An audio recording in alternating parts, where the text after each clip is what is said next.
ஞானானந்தமயம் தேவம் நிர்மலஸ்படிகாகிருதிம் ஆதாரம் சர்வ வித்யாநாமயக்ரீவம் பாஸ்மகே. நமஸ்காரம்.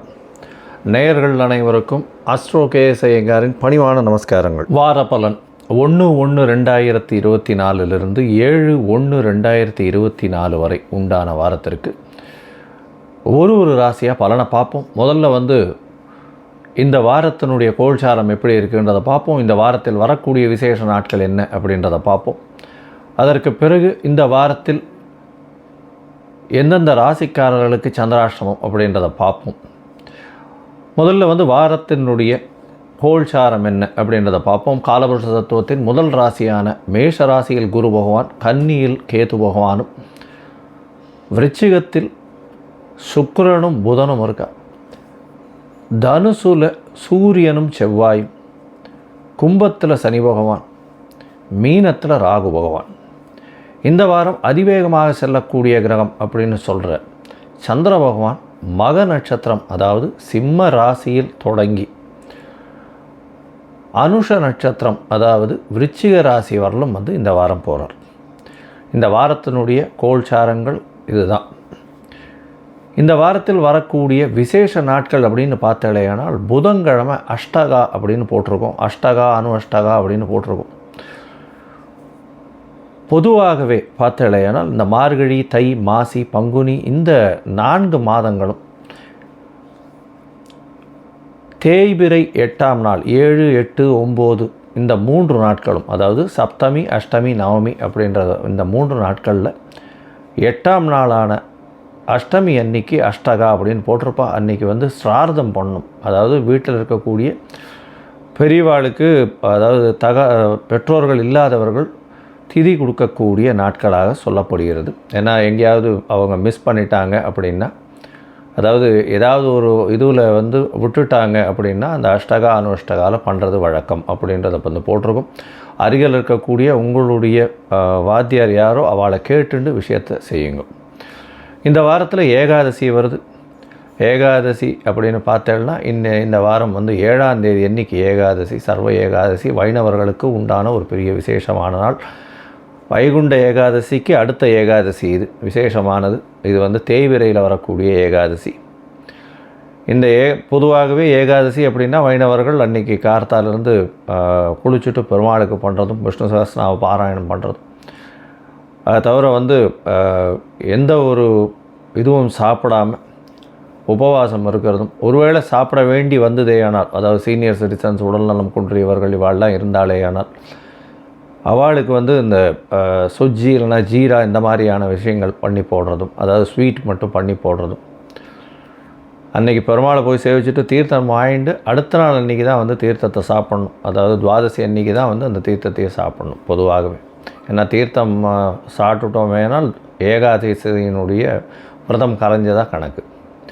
பொதுவாகவே ஏகாதசி அன்னைக்கு பார்த்தாலேயானால் முழுக்க உபவாசம் இருக்கிறது ரொம்ப விசேஷம். சீனியர் சிட்டிசன்ஸு, அதை தவிர ப்ரெக்னென்ட் உமன்ஸ் இவாள்லாம் இருக்கக்கூடிய விஷயங்களாக இருக்காது. உடல்நிலை கருதி சில அவர்களெல்லாம் சின்ன குழந்தைகள் இவாளுக்கெல்லாம் எக்ஸம்ஷன்ஸ் இருக்கும்.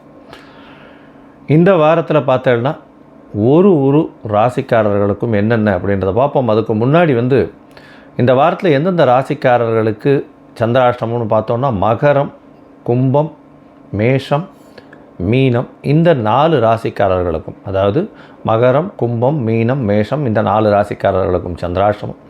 சந்திராஷ்டமம்னா உங்களுடைய ராசிக்கு 8ஆம் இடத்தில் சந்திர பகவான் மறையக்கூடிய காலத்தை சந்திராஷ்டமம்னு சொல்கிறோம். இந்த காலகட்டத்தில் புதிய முயற்சி வேண்டாம், வெளியூர் வெளிமாநில பிரயாணம் வேண்டாம்னு சொல்கிறோம். ஒருவேளை பண்ண வேண்டிய கட்டாயம் இருந்ததேனால் சந்திர பகவானுக்கு உண்டான எளிய பரிகாரம்னு சொல்லக்கூடிய ஒரு 1/2 டம்ளர் பசும்பால் அருகில் இருக்கக்கூடிய கோவிலில் அபிஷேகத்துக்கு திருமஞ்சனத்துக்கும் கொடுத்துட்டு போகிறது ரொம்பவும் விசேஷம் அப்படின்றத சொல்கிறேன். அதன் மூலியமாக சந்திராஷ்டமத்தின் தாக்கம் குறையும். ஏன்னா சந்திராஷ்டமம் இருக்கும்பொழுது தடங்கள் அதிகமாக வரும், அதனால் பண்ண வேண்டாம்னு சொல்கிறோம்.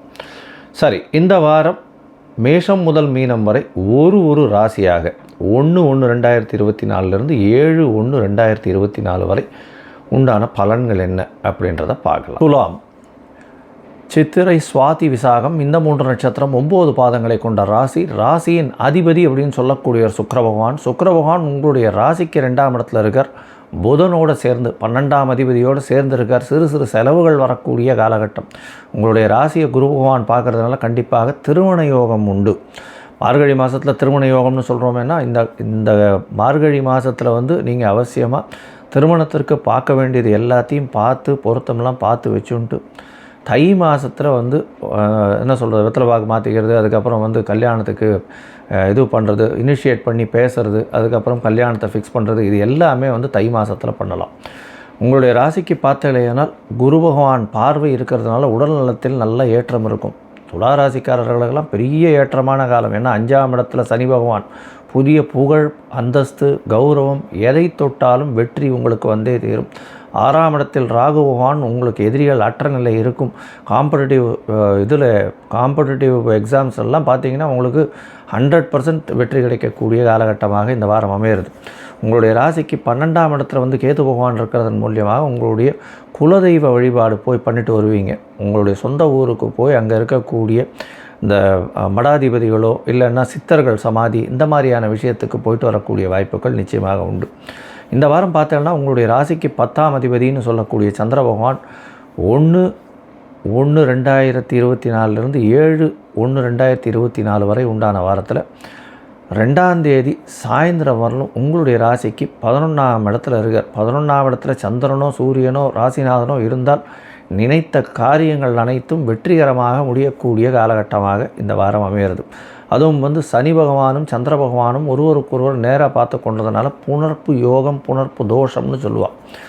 புணர்ப்பு யோகமாகவே இந்த வாட்டி இருக்கும். ஏன்னா 11ஆம் இடத்துல இருக்கக்கூடிய சந்திரனை சனி பகவான் 5ஆம் இடத்துலேருந்து பார்க்குறது பெரிய விசேஷம். உங்களுக்கு புதிய பதவி புகழ் அந்தஸ்து வரும். அதன் மூலியமாக புதிய வருமானம் வரக்கூடிய வாய்ப்புகள் நிச்சயமாக உண்டு.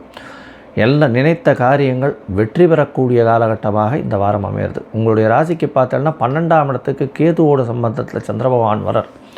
எப்போ அப்படின்னா 5ஆம் தேதியிலிருந்து, அதாவது உங்களுடைய ராசிக்கு 2ஆம் தேதி சாயந்தரத்திலிருந்து 5ஆம் தேதி காலை ஒரு 5 மணி 4:30 4:45 மணி வரலும் இருக்கார். இந்த காலகட்டத்தில் 12ஆம் இடத்துல 10ஆம் அதிபதி இருக்கிறதுனாலையும் கேதுவோட சம்பந்தப்படுறதுனாலையும் தொழில் செய்பவர்கள், சொந்த தொழில் செய்பவர்களுக்கு சிறு சிறு செலவுகள் இருக்கக்கூடிய காலகட்டமாக இருக்கும் தொழிலில் மூலியமாக. அதனால் கொஞ்சம் தொழிலில் கொஞ்சம் ஜாகிரதையாக இருக்கும். பார்ட்னர்ஷிப் தொழிலில் நல்ல ஒரு ஏற்றம் இருக்கக்கூடிய காலகட்டம். உங்களுடைய ராசிக்கு பார்த்தோன்னா ராசியிலேயே சந்திர பகவான் வர 5ஆம் தேதி காலை ஒரு 4:30 மணியிலிருந்து 7ஆம் தேதி மதியம் ஒரு 1:30 மணி வரலும் இருக்கார். இந்த காலகட்டத்தில் பார்த்தேனால் உங்களுக்கு குரு சந்திர யோகம் அமையிறது. தொழில் பெரிய மேன்மை, தொழிலில் இன்வெஸ்ட்மெண்ட் பெரிய ஏற்றத்தை கொடுக்கக்கூடிய காலகட்டம். எதை தொட்டாலும் வெற்றி பெறக்கூடிய காலகட்டமாக இந்த வாரம் அமையிறது. இந்த வாரத்தில் பார்த்தோன்னா உங்களுடைய ராசிக்கு 10ஆம் அதிபதியான சந்திர பகவான் ராசிக்கு 2ஆம் இடத்துல ராசிநாதனோடு சேர்ந்து இருக்கிறது பெரிய விசேஷம். அது 7ஆம் தேதி மத்தியானத்திலிருந்து உங்களுக்கு 9ஆம் தேதி வரலும் இருக்கார். இந்த காலகட்டத்தில் பார்த்தேனால் எல்லா விதமான வெற்றிகளும் வரும். தொழிலில் அபரிமிதமான வெற்றி, பெரிய ஏற்றம் கிடைக்கும். படிக்கக்கூடிய மாணவர்களுக்கு நல்ல ஒரு ஏற்றம் கிடைக்கக்கூடிய வாரம். எதை தொட்டாலும் வெற்றி கிடைக்கக்கூடிய காலகட்டமாக இந்த வாரம் அமைய போகுது. இந்த வாரத்தில் துளாராசிக்காரர்கள் இந்த ஸ்ரீரங்கம் போயிட்டு வாங்க. ஸ்ரீரங்கம் ரங்கநாதரை போய் சேவிச்சுட்டு வர்றதன் மூலியமாக நல்ல ஒரு ஏற்றமும் மாற்றமும் உங்களுடைய வாழ்வில் நிச்சயமாக கிடைக்கும். லோகா சமஸ்தா சுகினோ பவந்து.